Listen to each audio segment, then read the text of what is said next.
My guest is Greg Andrew, and Greg is Elton John in the Elton John Experience. We're talking about the music of Elton John, but we're also finding out what goes into being a world leader tribute artist as well.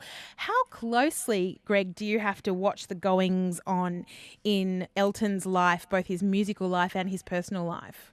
Oh, very, very close. Like, I think my side of things has always been if you to do anything justice, the music and even Sir Elton himself. Yes, it's like it's my work, so to speak, to know exactly what he's been doing, especially in the song lineups, what his new albums are. Even in his personal life, what is actually going on, with his children, and so you follow it. It becomes, when I say it becomes my life, it's because the attention to detail, you just always want to be right up on that detail of his latest events. And so I think that hones into the act as well, because it all goes into giving the most realistic experience to people that come along to see your shows as well. What sorts of things do you have to do with your piano playing and your voice to become Elton that Greg doesn't do? Very good question. This is another uncanny thing. There's definitely in pronunciation. There's things I work on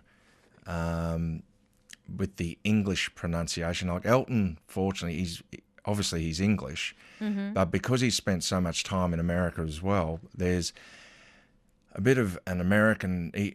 His language isn't.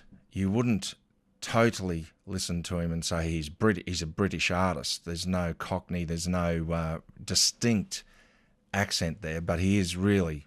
There are some vowels and some of the pronunciations to words that I still work on, so I don't sort of say float back into an Australian pronunciation of some things, but all in all, on the it's the singing, those pronunciations are the main thing that I'd have to always work on. With the piano playing, always looking at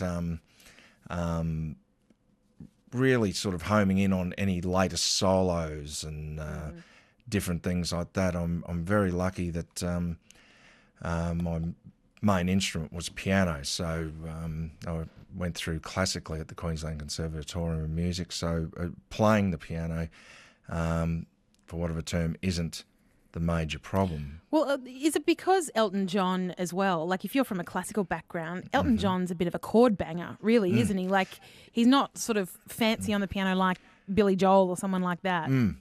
Look, there's so many recordings. Look, he can play an amazing amount of styles, Elton. In reality, there's a gospel side to him, like the American gospel, that his voicings and what he plays there. He's actually, in my opinion, an underrated piano player in a lot of ways. He's a very, very technical player, and some of his solos, one in particular that I just think is absolutely incredible was his '86 tour that he came out here with the Melbourne Symphony, and he toured Australia with the Melbourne Symphony Orchestra. But there was a solo in there in Benny and the Jets that to this day I think is one of the greatest piano solos I've ever heard. It was just incredible what he played.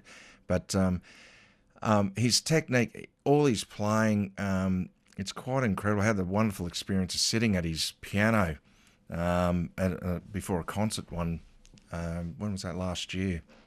And it's amazing to not that I played his piano, but I had a feel of the keys. He has the piano set up to what works for him as well. So the black notes are rounded off a little bit, and the height of the piano is specifically to suit his height. Things that are modified on his piano that suit him, his piano playing ability, though, I think is very, very good, and I'm lucky that I try and home in as much as possible on it.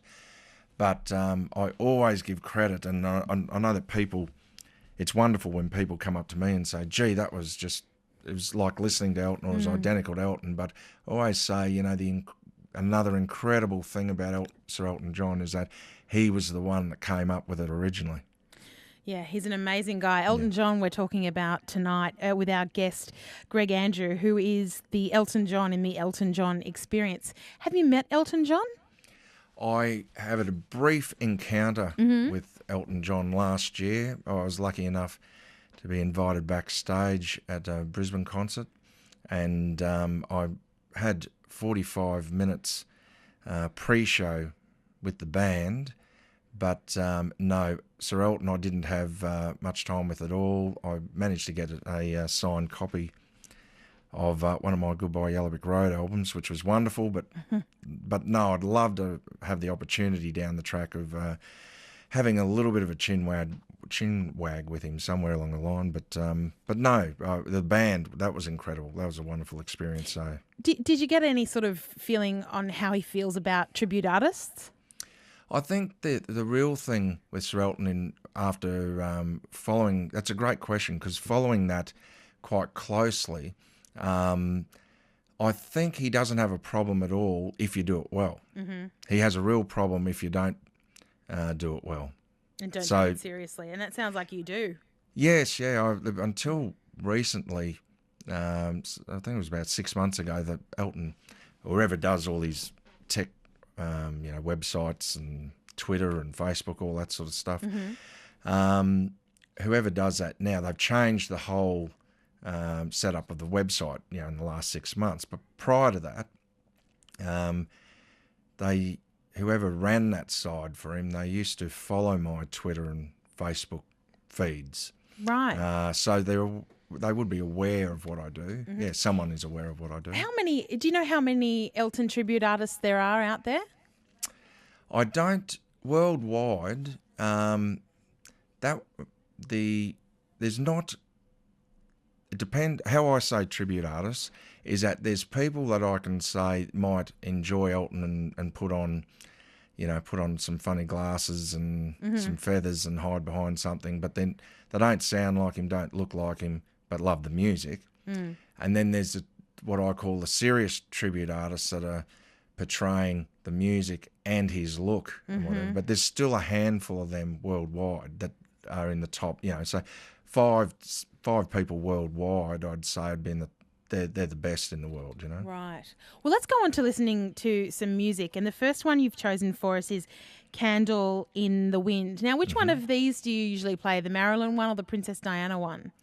I always stick to the Marilyn one, and the reason is, as wonderful as the 97 version was and the tragic circumstances surrounding that, but Elton only ever did that in 97, and after billions of people worldwide saw him do it at the funeral, he never played it live, so he never did it again. It still raises money for the Princess Diana Foundation, and I think that's still the highest grossing double single of all time, that with Something About the Way You Look Tonight, those two songs on that CD.